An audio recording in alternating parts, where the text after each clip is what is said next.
You need to leave. Now, before I have you arrested. Victoria Crawford stood between a black man and the VIP table he'd reserved.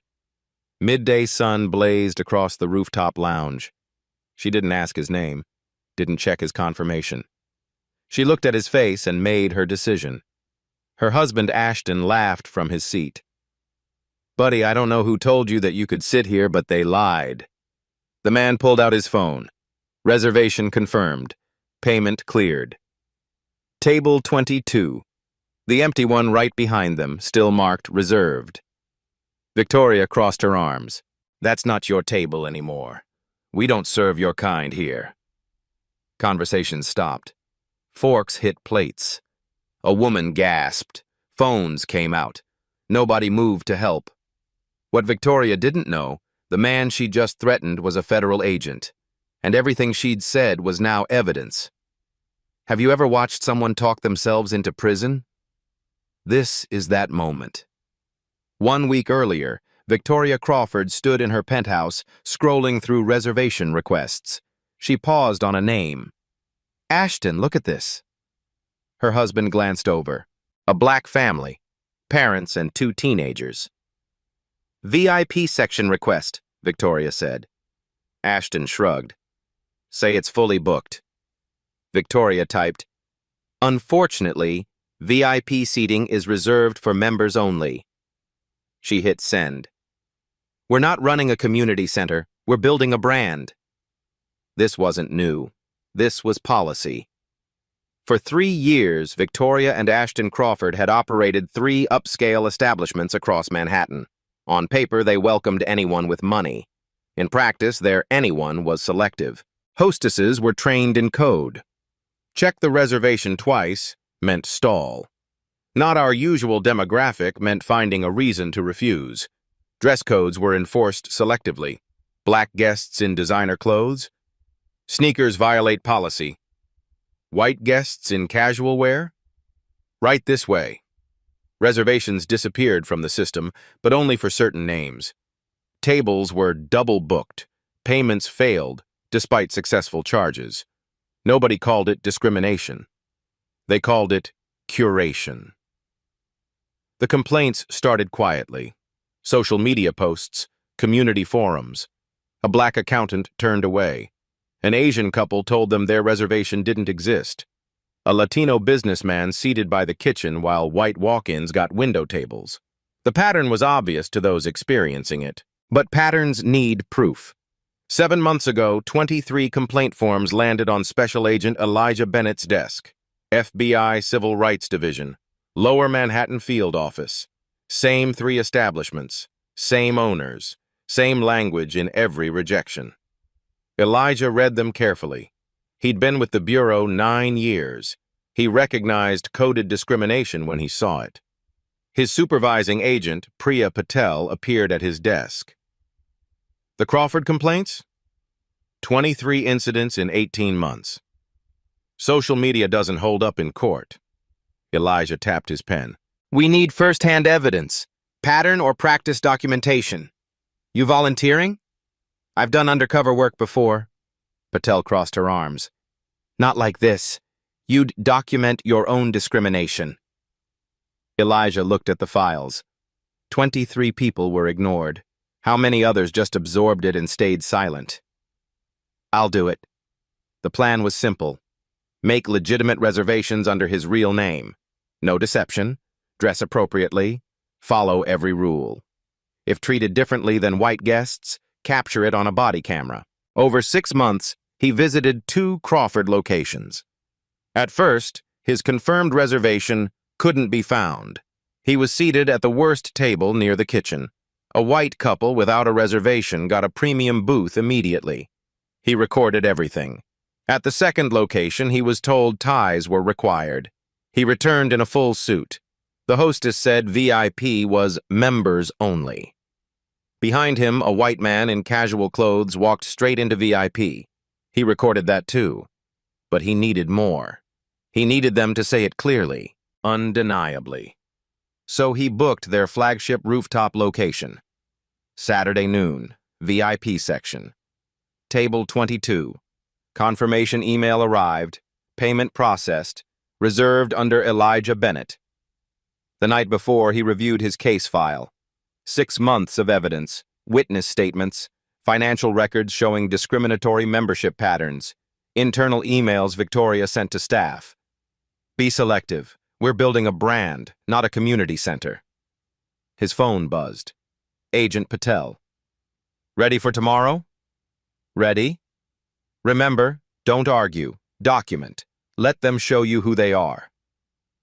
Elijah looked at the photo on his desk. His younger brother in his FBI uniform. The brother who'd been profiled despite carrying a badge. I'll let them talk, Elijah said. And every word becomes evidence. Saturday morning arrived. Elijah dressed in a clean blazer and pressed slacks. Professional but not ostentatious. He checked his lapel pin. The body camera was barely visible, already recording. He arrived at the rooftop lounge at 11:55. 5 minutes early. The entrance was busy. Midday sun lit up the space. Families having brunch, business meetings. Laughter and conversation filled the air. Elijah approached the hostess stand. A young woman looked up. Her smile faltered slightly when she saw him. Can I help you? Reservation for Bennett. Noon. Table 22. She glanced at her screen, then back at him. Let me check on that. Behind her, a white couple approached. No greeting from them. The hostess immediately smiled. Welcome back. Your usual table? Perfect, the man said. They walked past Elijah without a reservation check. The hostess returned. I'm having trouble locating your reservation. Elijah pulled out his phone, showing the confirmation email. She stared at it. Let me get my manager. Victoria Crawford appeared moments later. She looked at Elijah. Her expression shifted. Subtle but unmistakable. Is there a problem? Victoria asked the hostess, not Elijah. He says he has a reservation for VIP. Victoria turned to him. Her smile was thin. Sir, VIP tables are for members. There must be a misunderstanding. I have a confirmed reservation, Elijah said calmly. Table 22. I can show you the email and payment receipt. Victoria barely glanced at his phone. Our system shows that table is unavailable. Elijah looked past her. Table 22 sat empty, a reserved placard on top. That's my table, he said. Victoria's voice hardened. Sir, I'm going to have to ask you to leave. Elijah didn't move. He stood at the hostess stand, reservation confirmation still visible on his phone screen. I'd like to speak with someone about this, he said evenly. Victoria's jaw tightened. I am someone. I'm the owner, and I'm telling you that table isn't available. It's sitting empty right behind you. It's reserved. For me, Bennett, noon, I can show you the payment confirmation. Victoria glanced at the hostess. Call Ashton. Within 30 seconds, a white man in expensive casual wear emerged from the VIP section. Ashton Crawford held a mimosa in one hand, sunglasses pushed up on his head. He sized Elijah up immediately. What's going on? Victoria gestured vaguely. He's insisting he has a reservation for 22. Ashton looked at Elijah like he was a stain on the furniture. Buddy, I don't know who told you that you could sit here, but they lied. Nobody told me anything, Elijah said. I made a reservation a week ago. I have the confirmation.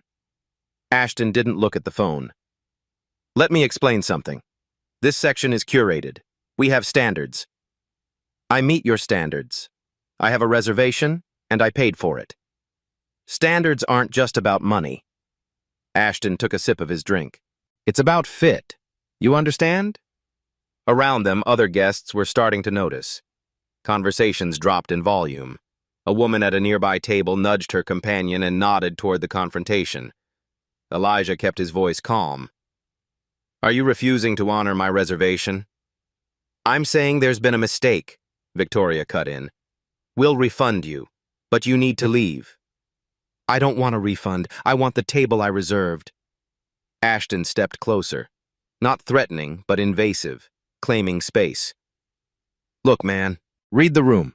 Does this look like your kind of place? The words hung in the midday air.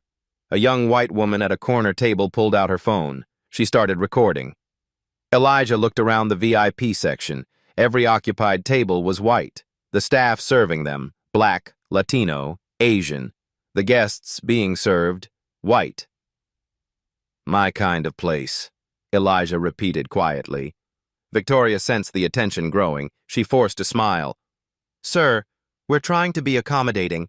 We can seat you in the main dining area. Complimentary appetizers. I don't want the main dining area. I want table 22. Ashton's patience snapped. Jesus Christ! Security!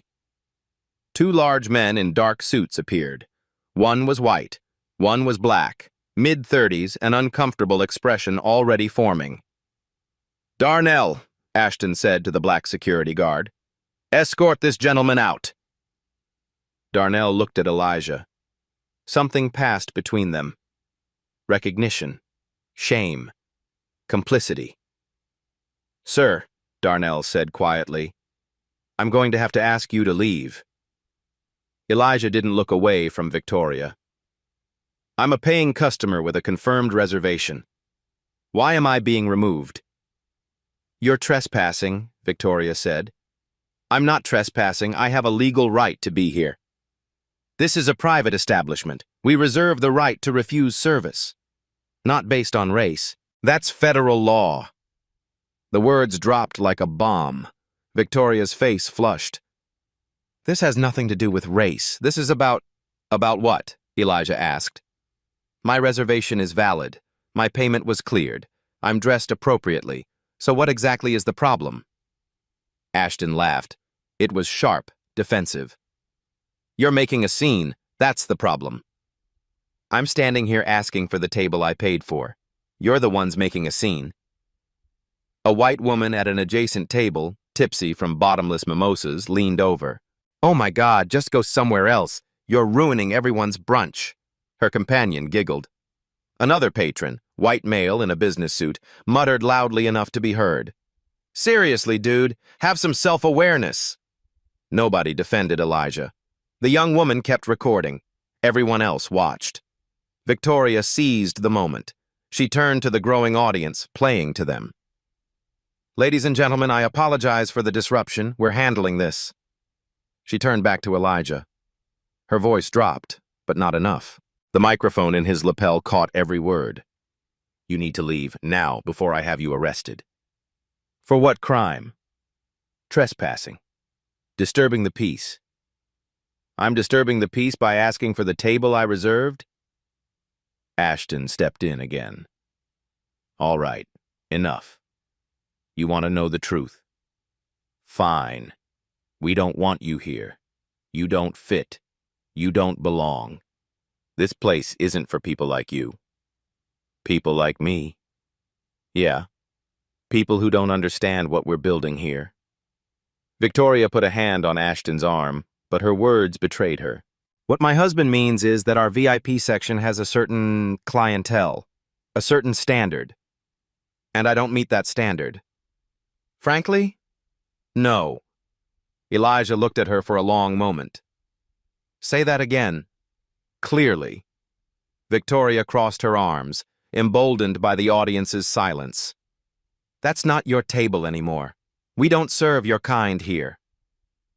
The rooftop went dead silent. Someone gasped. The young woman recording zoomed in on Victoria's face. Elijah reached into his pocket slowly. He pulled out his wallet and removed a business card. He held it out to Victoria. She didn't take it. I'm going to leave, Elijah said. But I need you to understand something. I documented everything. The reservation, the payment, the confirmation, your refusal, your exact words. Victoria's smile was venomous. Document whatever you want. This is private property. We have rights. So do I. Ashton waved his hand dismissively. Get a lawyer then. Sue us. Good luck with that. Elijah pocketed the card. He looked at Darnell, the security guard. You heard all of this. Darnell's eyes dropped. He said nothing. Elijah turned to the young woman recording. Thank you for documenting this. She nodded, still filming. He walked toward the exit. Every eye followed him. As he passed the hostess stand, Victoria called after him. And don't try to book here again. Your name is flagged in our system. Elijah paused, turned back. Flagged. That's right. We have a list. You're on it. A list of people you refuse service to. A list of people who cause problems. And what's the common factor on that list? Victoria didn't answer. She didn't need to. Elijah walked out into the bright afternoon sunlight. Behind him, applause broke out. Actual applause. Victoria and Ashton soaking it in like they'd won something. Ashton raised his mimosa. Crisis averted, people! Brunch is back on! Laughter. Relief. The crowd returned to their meals. Victoria pulled the hostess aside. Make a note in the system. Bennett. Elijah Bennett. Blacklist him. If he tries to book any of our locations, auto-reject. Got it. And send a message to our other managers. His photo. Make sure everyone knows. The hostess hesitated. Is that legal? Victoria's smile was ice. It's our business. We decide who we serve. Inside the VIP section, the white woman who'd told Elijah to leave turned to her friend. Finally, I thought he'd never go. Right? So awkward. They returned to their avocado toast. Darnell stood near the entrance, staring at the door Elijah had walked through. His partner, the white security guard, clapped him on the shoulder. Forget it, man. Not our problem. But Darnell couldn't forget. He pulled out his phone and opened his notes app. He started typing. Saturday, noon, blackmail, valid reservation, refused service. The owners said, we don't serve your kind here. Patron ejected, flagged in the system. He saved the note, added it to a file he'd been keeping for 11 months. 47 incidents now. 2 blocks away, Elijah walked into a coffee shop. He sat at a corner table, pulled out his phone and tapped his lapel pin. The camera stopped recording. 42 minutes of footage. Crystal clear. Every word is captured. He opened an encrypted messaging app and typed, Incident complete. Full documentation captured. They said it explicitly. Multiple witnesses. Ready to proceed. The response came in seconds. Agent Patel. Sending it to DOJ now. This is exactly what we needed. Elijah stared out the window. His reflection looked tired. He thought about the 23 people who'd filed complaints before him, the dozens more who hadn't. Every person who'd been told they didn't belong and had no way to prove it. His phone buzzed again. Patel. They have no idea what's coming. Elijah allowed himself the smallest smile. No, they didn't. By Monday morning, the video would be viral. By Tuesday, federal subpoenas would arrive.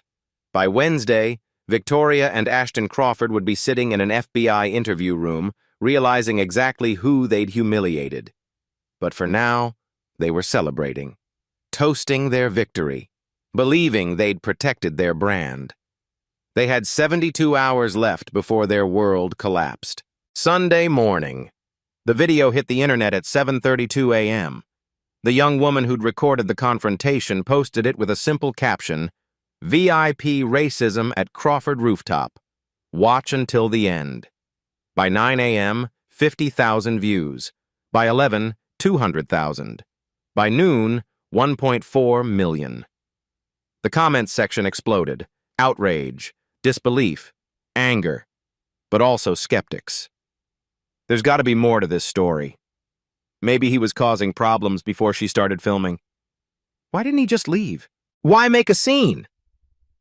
The video didn't show Elijah's calm demeanor. It didn't show his reservation confirmation.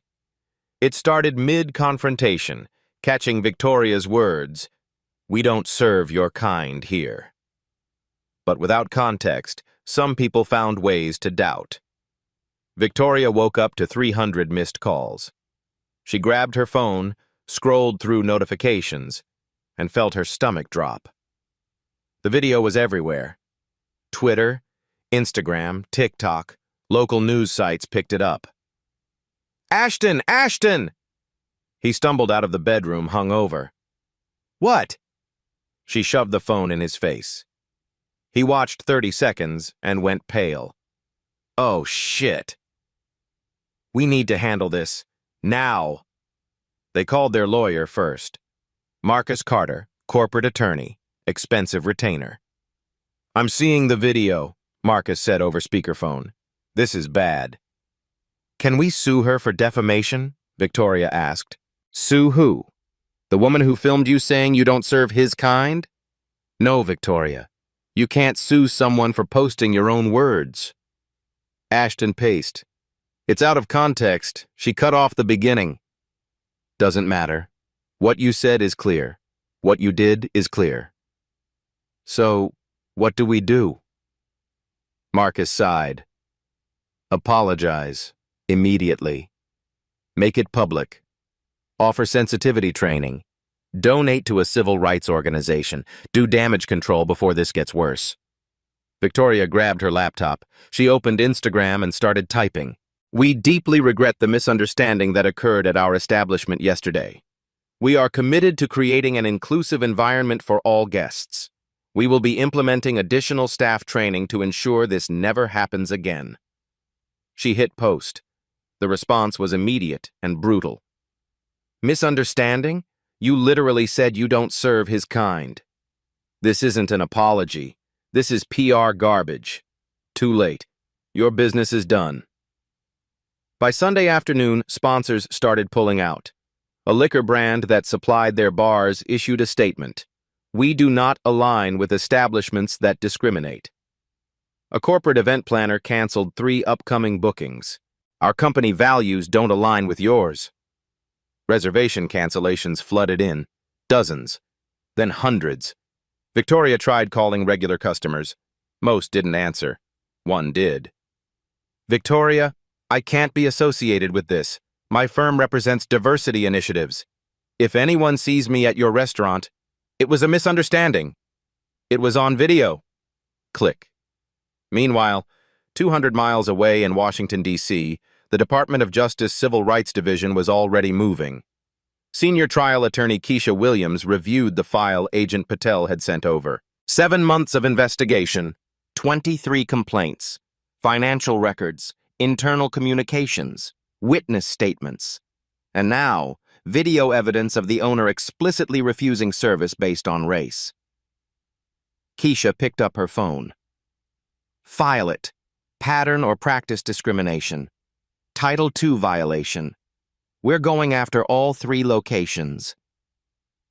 Back in New York, other victims started coming forward. A black woman named Shanice posted her story. "This happened to me 3 months ago. Same restaurant. They said my reservation was canceled, but I had the confirmation email. I thought I was crazy." An Asian couple shared their experience. "We were told there were no tables. We watched 3 white couples get seated after us. No reservations." A Latino businessman. "I was seated but ignored for 45 minutes. White couple next to me got served immediately." The pattern was undeniable. FBI tip line lit up. Emails poured in. By Sunday evening, 47 people had contacted authorities with similar stories. Agent Patel forwarded everything to the DOJ. Darnell, the security guard, sat in his apartment watching the video go viral. His girlfriend stood behind him. "Baby, that's you in the video." "I know. You just stood there." "I was doing my job." She crossed her arms. "Your job was to throw out a man who had a reservation because your boss is racist?" Darnell closed his eyes. "What was I supposed to do?" "Not that."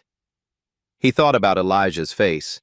The calm, the dignity, the way he'd looked at Darnell like he understood. Darnell opened his phone and pulled up his notes. 47 documented incidents over 11 months. He'd been complicit in every one. His girlfriend watched him. What are you going to do? Darnell stared at his screen for a long time. Then he Googled, FBI Civil Rights Division Complaint Hotline. Monday morning, 9 a.m. A process server walked into Crawford rooftop. The manager was setting up lunch service. Can I help you? The server handed over an envelope. Federal subpoena. You've been served.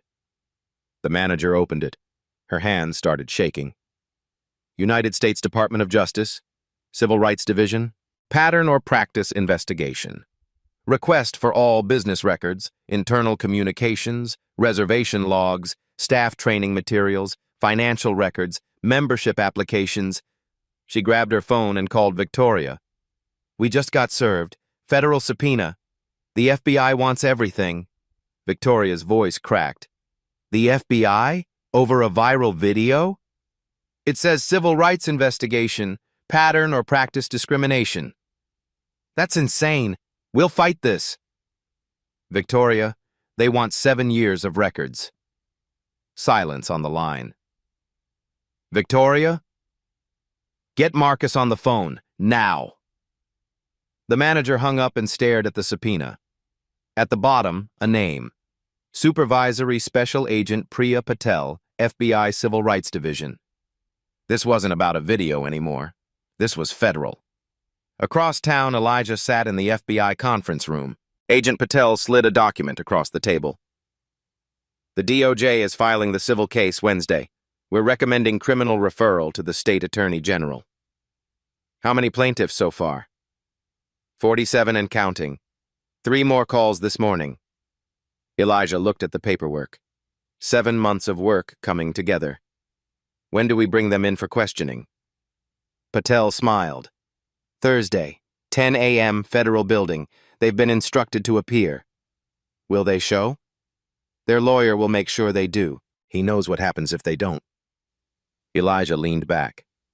They still don't know who I am. No. They think you're just another victim. Another complaint. Good. Patel closed the file. When you walk into that interview room and show them your badge, I want to be there to see their faces. You will be. Thursday was 3 days away. Victoria and Ashton had 3 days left of thinking they'd get away with it. 3 days of believing their lawyer could make it disappear.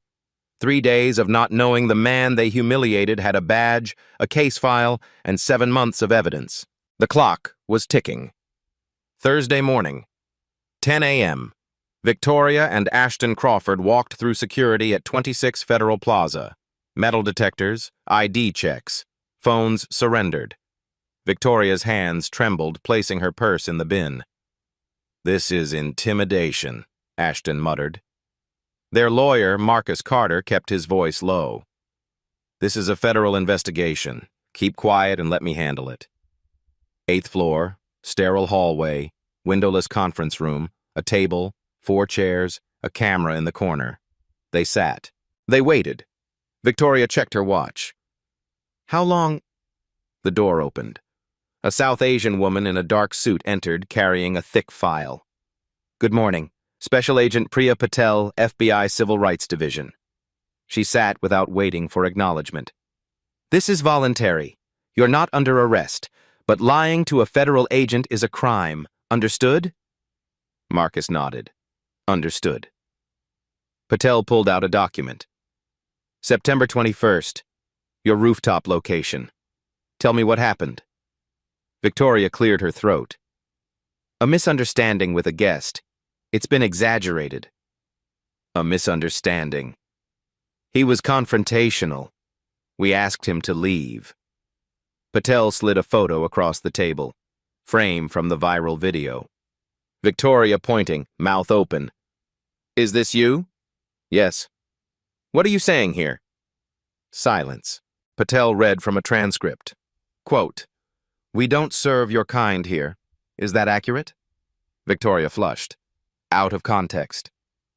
What context makes that appropriate? I was frustrated. He had a reservation. He claimed he did. Patel produced another document. Confirmation email. Elijah Bennett, September 14th, Table 22, noon. $325. Paid. She slid it over. Victoria stared. Valid reservation. Confirmed. Paid. Why refuse service? The table was double booked. Was it? Pause. Patel pulled out system logs. Table 22, that day, 1 booking, Elijah Bennett. No conflicts, no errors. Ashton leaned forward. We have the right to refuse service. Private property. You're a place of public accommodation. Title II, Civil Rights Act of 1964. You cannot refuse service based on race. Marcus shifted. Patel opened the thick file. This isn't one incident. Pages spread across the table. 47 individuals, similar treatment, all people of color, all with valid reservations. She displayed a chart. Names, dates, patterns. Black couple, designer clothes, told sneakers violated dress code, photo shows dress shoes. Asian family, reservation confirmed, told table unavailable, footage shows it empty for 2 hours. Latino businessman, payment processed, told it failed. She looked up. 47 incidents, 18 months. That's pattern or practice. Victoria's voice rose. People complain. We subpoenaed internal communications. Patel slid an email forward. Victoria to staff, 4 months old. Quote, be selective about walk-ins. We're building a brand, not a community center. Victoria went pale. Text message, Ashton to door staff. Quote, use your judgment on who fits the vibe. You know what I mean. Ashton's jaw clenched. Coded language, Patel said. The pattern shows what you meant. Marcus touched Victoria's arm. Don't respond. They don't have to. Evidence speaks. Patel gathered documents. The DOJ will file a civil lawsuit, pattern or practice discrimination. We're referring to the State Attorney General for criminal charges. Victoria's voice broke. Criminal? Unlawful discriminatory practice, misdemeanor, conspiracy charges possible. We'll lose everything. That's possible. Ashton stood. We're done. We're not... Sit down, Mr. Crawford. The voice came from the doorway. Everyone turned. A black man in a dark suit entered. FBI badge on belt. ID lanyard visible. He carried a folder. He sat directly across from them. His face was calm, familiar. Victoria's eyes widened. Her mouth opened. Ashton stared. You're Special Agent Elijah Bennett, FBI Civil Rights Division. Silence. Victoria gripped the table. You're FBI? Yes. You lied. I made a reservation under my real name, dressed appropriately, followed every rule. I never misrepresented myself.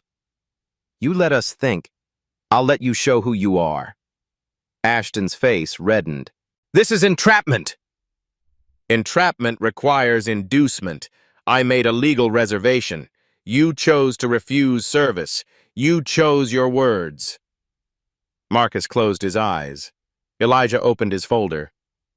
7 months investigating, 23 victim complaints, financial records showing discriminatory approvals, staff testimony, internal communications. He pulled out a lapel pin. Saturday, I wore this. FBI body camera. 42 minutes. Everything recorded. He looked at Victoria. Every word is evidence. Victoria's hands shook. We didn't know you were FBI. If we'd known, you would have treated me differently because of my job, but you had no problem treating me that way because of my race. The truth landed. Ashton turned to Marcus. Can they do this? Marcus's voice was flat. Undercover work is standard. He used his real name, made a legitimate reservation. Your actions were based on appearance. Elijah leaned forward. The DOJ files a civil suit tomorrow. Pattern or practice discrimination, injunctive relief, compensatory damages, civil penalties up to $300,000. Victoria gasped. Liquor licenses under review. Business partners being contacted. Every victim is notified of class action rights. He paused. State AG reviewing for criminal prosecution. Ashton slumped. Elijah stood. Agent Patel will provide documentation. You'll be escorted out. Victoria's voice cracked. Please. We'll lose everything. Please. Elijah stopped, turned. You told me I needed to understand your restaurant wasn't my kind of place. Let me help you understand something. He met her eyes. Equality isn't negotiable. It's the law. The law doesn't care about your brand. It cares about justice. He moved to the door. You made money excluding people like me. Now you pay for it. He left. Victoria buried her face. Ashton stared blank. Patel stood. You'll receive formal notice within 48 hours. She left them shattered. Hallway. Elijah exhaled. Patel joined him. How do you feel? Tired. That was perfect. It's not perfect. There are thousands more like them. Now we have proof they can be stopped. Elijah nodded. One down. The news broke Friday morning. FBI investigating Manhattan restaurants for civil rights violations. Victoria and Ashton's faces appeared on every local station. Not mugshots, but close enough. Professional photos pulled from their business website, now framed as suspects. The headline scrolled beneath. Owners accused of systematic discrimination. Social media erupted. The guy they kicked out was the FBI. This is perfect. They really said we don't serve your kind to a federal agent. I can't. This is what happens when racism meets consequences. By noon, their corporate sponsors had released statements. A premium vodka brand. We're immediately suspending our partnership with Crawford Hospitality Group pending investigation. A luxury watch company that had hosted events at their venues. Our values don't align with discriminatory practices. An influencer who'd promoted their Sunday brunch. I had no idea. No, I'm horrified. I'll never go back.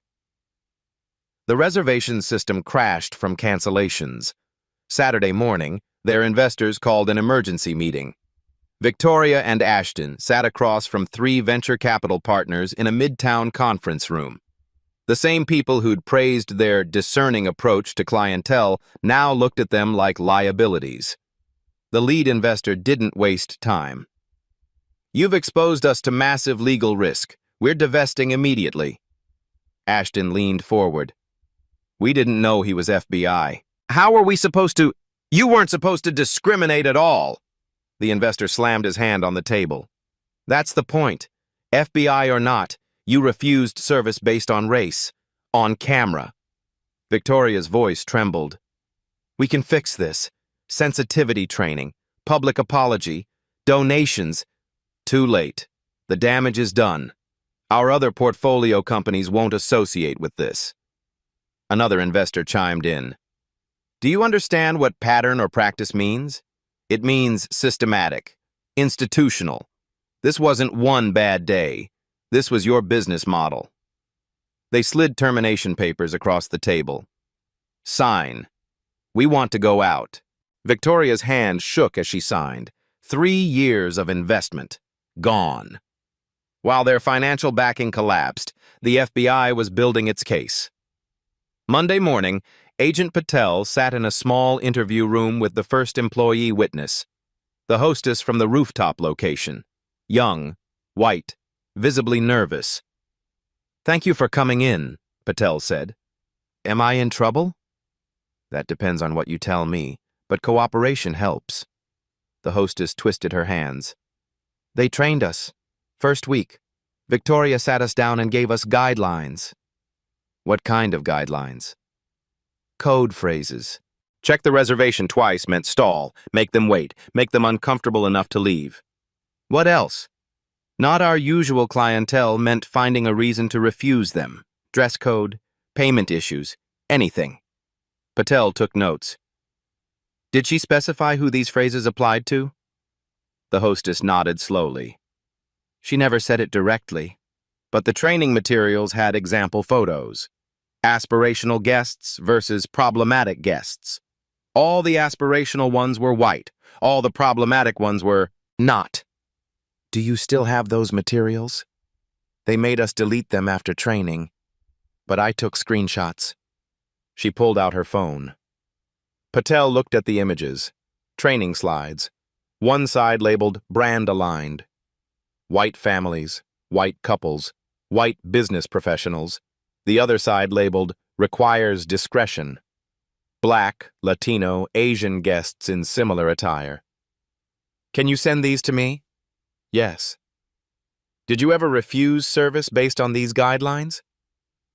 The hostess's eyes filled with tears. Yes. I'm sorry, I needed the job.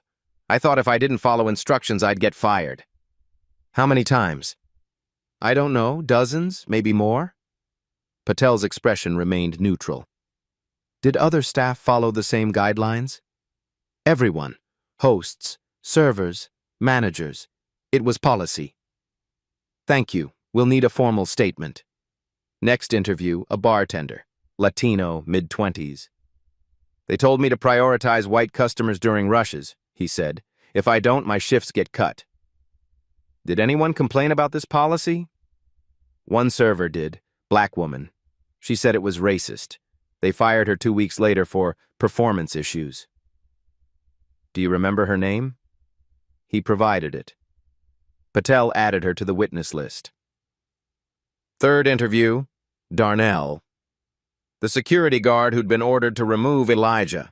He arrived with a notebook. 11 months of handwritten logs. I documented everything, Darnell said quietly. Every time I watched them turn someone away, every coded conversation, every person I was told to remove who hadn't done anything wrong. He slid the notebook across the table. Patel opened it. Page after page. Dates, descriptions, names when he knew them. Why did you keep this? Because I knew it was wrong. I told myself I was just security, not my business, but I was part of it. His voice cracked. That man on Saturday, Agent Bennett, he looked at me, and I saw it. Disappointment. Not anger. Just disappointment. You're doing the right thing now. I should have done it 11 months ago. Elijah entered the room. Darnell stood immediately. Agent Bennett, I'm sorry. I'm so... Elijah raised a hand. You're here now. That takes courage. Thank you. Darnell sat back down, wiping his eyes. While witnesses came forward, FBI forensic accountants analyzed financial records. The numbers told their own story. VIP memberships, 300 applications over 2 years. 73% of black applicants rejected. 12% of white applicants rejected. Income levels, nearly identical. Reservation patterns. Minority guests offered less desirable times and tables at significantly higher rates. Corporate event bookings. Emails showed Victoria telling potential clients they were selective about cultural fit. Only one minority-owned business had ever booked an event. The data was damning. By Tuesday, the victim count had grown to 62. Agent Patel interviewed a black woman named Shanice, mid-30s, accountant. I was celebrating my promotion, Shanice said. I'd worked 5 years for it. I wanted somewhere nice. I made a reservation 3 weeks in advance. What happened? They canceled it the day before, said there was a system error. I called back. I made another reservation. They canceled again. Same excuse. Did you complain? To who? I had no proof. I just felt stupid, like maybe I really didn't belong there. Her voice wavered. I saw the video Saturday. I saw him standing there, calm, and I saw myself. How many times did I just accept it? Patel touched her hand. You're part of the case now. You'll be heard. Another victim, Dr. James Carter and his wife, both physicians. We reserved it for our anniversary, Dr. Carter said. When we arrived, they said our table was given away. We showed confirmation. They said there was nothing they could do. His wife continued. We watched 3 white couples get seated after us. No reservations. They just walked in. We left. What else could we do? File a complaint? We're busy. We have patience. We didn't think anyone would care. We care now, Patel said. A young LGBTQ interracial couple. 2 men, 1 black, 1 white. They told us we were too affectionate, the black partner said. We were holding hands, at a table. Straight white couples were literally making out at the bar. They moved us to a back corner, said it was more private. It was next to the bathroom. Story after story, pattern after pattern. Wednesday morning, Victoria made a catastrophic decision. Against Marcus's explicit advice, she scheduled a TV interview. Local news, damage control attempt. She sat across from the reporter, makeup perfect, expression practiced. Reporter: Ms. Crawford, do you deny refusing service to Agent Bennett? Victoria: I didn't know he was FBI. If I had known. Reporter: So you would have treated him differently based on his occupation, but not based on his race? Victoria faltered. That's not... we treat all guests. Reporter: The video shows you saying we don't serve your kind here. What did you mean by that? It was a heat of the moment. But what did you mean? What kind were you referring to? Silence. The clip went viral within hours. Lounge owner can't explain your kind comment. By Wednesday afternoon, the class action lawsuit was filed. Civil rights law firm, 62 plaintiffs, $10 million in damages. The press conference was covered by national media. Attorney: Our clients experienced systematic humiliation. They were made to feel unwelcome in public spaces. The psychological harm is real. The financial harm is real, and we will seek full accountability. A plaintiff spoke. Shanice, the accountant. This isn't just about money. It's about being believed. For years, I thought maybe I was being too sensitive. Maybe I was imagining it. Now I know I wasn't. And that matters. Thursday, the New York State Attorney General announced criminal charges. Press conference. State Capitol. Discrimination isn't just immoral. In New York, it's criminal. We're charging Victoria and Ashton Crawford with unlawful discriminatory practice under state human rights law. Potential sentence: up to 1 year. Fines up to $50,000 each. Permanent criminal record. Victoria watched the announcement from her apartment. The penthouse was already listed for sale. She turned to Ashton. We're going to jail. He didn't answer. He was staring at his phone. His family's lawyer had sent a message. Your parents have decided to cut financial support. You're on your own. His trust fund, his safety net, gone. Staff were abandoning the restaurants in waves. Servers quit. I can't have this on my resume. The head chef resigned. I won't be associated with this. Even the cleaning crew found other contracts. By Friday, all 3 locations had closed. Not enough staff to operate. Signs on the doors. Temporarily closed. Everyone knew it was permanent.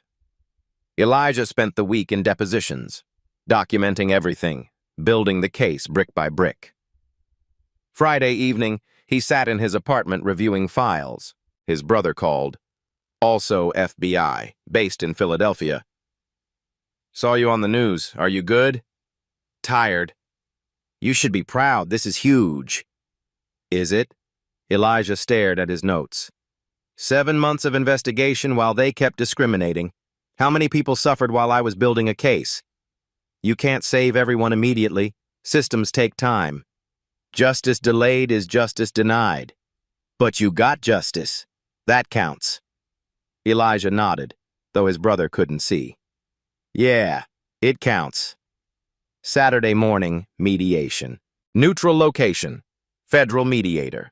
Victoria and Ashton on one side with Marcus. DOJ attorneys on the other. The mediator laid out reality. You're facing a federal civil suit. State criminal charges. Class action. Your best option is settlement. Marcus spoke quietly to his clients, then to the room. What are the terms? DOJ attorney. Immediate closure of all locations. $500,000 victim compensation fund. 10-year consent decree on any future hospitality business. 200 hours of community service each. Public admission of wrongdoing. Lifetime ban from membership-based establishments. Victoria's voice was hollow. That's everything. That's accountability. Ashton looked at Marcus.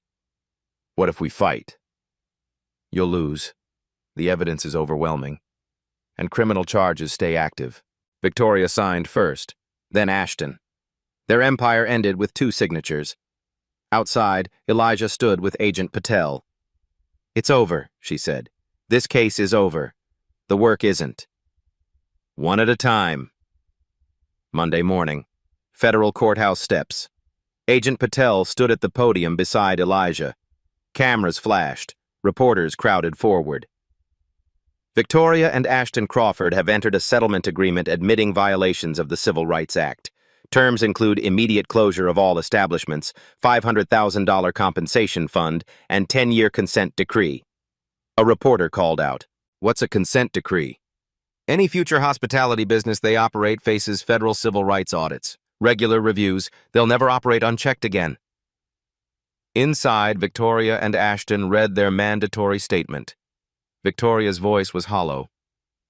We engaged in discriminatory practices. We caused harm based on race. We take full responsibility. Ashton added flatly. We're deeply sorry. We're committed to learning.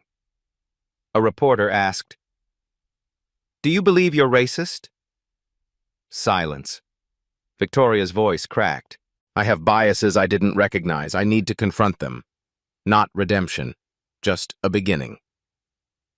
2 weeks later, a victim compensation ceremony.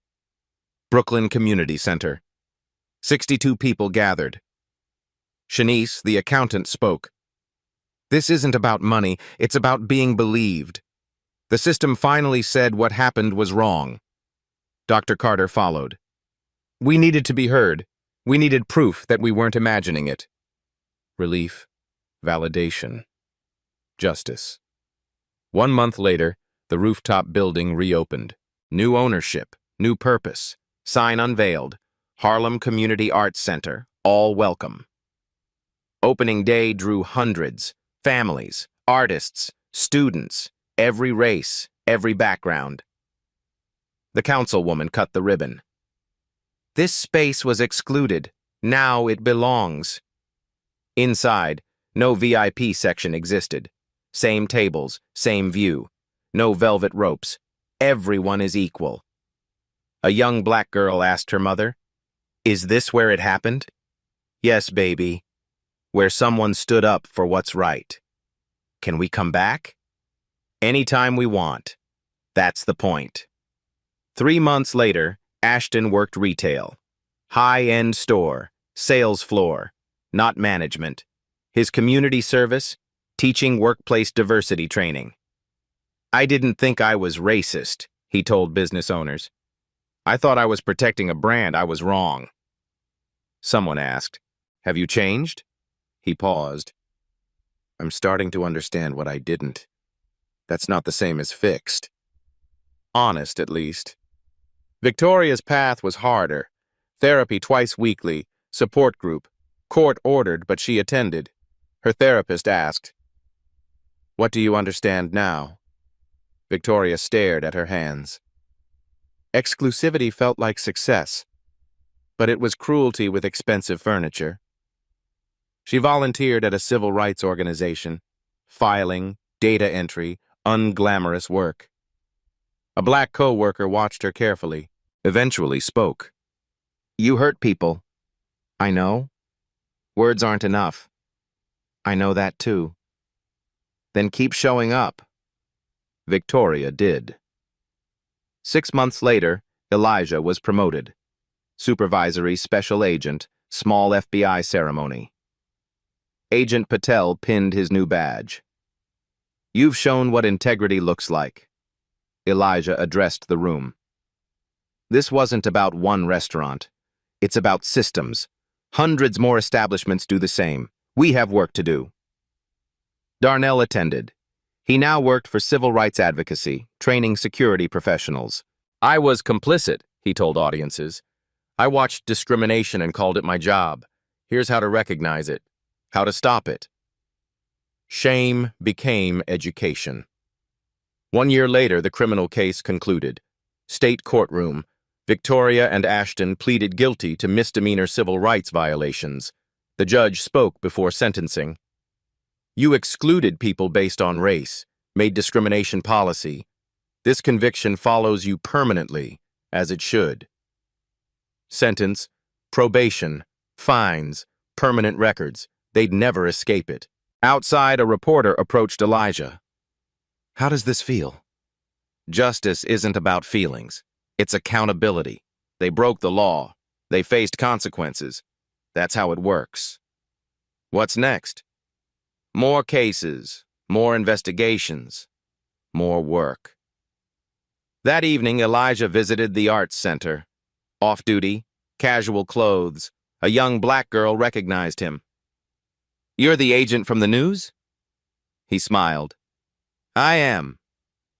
My mom says you made it so people like us can go anywhere. Places like this were always for everyone. Sometimes we just remind people." She ran back to her mother, smiling. Elijah watched them enter. The space that was excluded is now welcomed. Not perfect, but real. Systems could change. Spaces could be reclaimed. Justice could work. One case at a time. This story began with an insult at a restaurant table. It ended with federal enforcement, criminal charges, and systemic reform. But here's what it was really about. Victoria and Ashton didn't think they were discriminating. They thought they were maintaining standards. They used coded language, curated clientele, brand protection. That's how discrimination persists. Not through open hatred, but through systems disguised as sophistication. Elijah Bennett didn't just experience discrimination. He documented it, methodically, for 7 months, because one person's story can be dismissed. A pattern is evidence. 23 complaints became 62 victims. 62 victims became a federal case. A federal case became justice. But here's the hard truth. For every Elijah Bennett with resources to fight back, how many others just absorbed it? The server who smiles through microaggressions. The professional who doesn't correct assumptions. The parent explained to their child why they weren't welcome. This case succeeded because witnesses used their privilege correctly. Emily filmed and testified. She didn't center herself. She documented and supported. That's what allyship looks like. The institutions worked, FBI, DOJ, State Attorney General, because people demanded they function. Justice doesn't activate itself. It requires fuel, evidence, persistence, public pressure. Agent Bennett is still investigating. More venues, more systems, more gatekeeping disguised as exclusivity. And there are more agents, attorneys, activists, and witnesses doing the work. So here's the question we started with. Have you ever watched someone humiliate another person and wondered if karma would catch up? Karma didn't catch Victoria and Ashton. The legal system did, because someone documented it, reported it, and institutions did their jobs. Maybe you're Elijah, someone who's experienced discrimination and can document it. Maybe you're Emily, a witness who can support without centering yourself. Maybe you're Darnell, complicit in a system but capable of choosing differently. Or maybe you run a business, set policies, hire teams, and you need to ask, what am I maintaining, and for whom? If you see discrimination, here's what you do. Document it. Video, audio, screenshots, dates, witnesses, report it. Local Civil Rights Commission, State Attorney General, FBI Civil Rights Division, support victims. Believe them. Amplify them. Testify if needed. If you run a business, audit your practices. Who gets hired? Served? promoted? Train your staff with actionable policies, not generic seminars. Listen to feedback, especially from people who say they feel unwelcome. This story shows what accountability looks like. Not perfect, not instant, but real. Spaces can be reclaimed, systems can be pushed, people can change, or be removed. If this story moved you, hit the like button. It helps us reach people who need to hear it. Share it with someone in hospitality, law enforcement, or any field where discretion can become discrimination. Drop a comment. Have you witnessed something like this? What did you do? What do you wish you'd done? Subscribe for more stories about justice, accountability, and building a fairer world. Because these stories aren't entertainment, they're blueprints. Victoria Crawford thought Elijah Bennett didn't belong at her table. Turns out, she was the one who didn't belong in the hospitality business, based on investigative reporting and civil rights case patterns. Names and details fictionalized for protection and narrative clarity. The story you heard today wasn't cleaned up. It was told exactly as it happened. At Black Voices Uncut, we believe that's the only way truth can live. If you felt something, hit like, comment, and your reaction, and subscribe. Every week, we bring you voices that refuse to be silenced.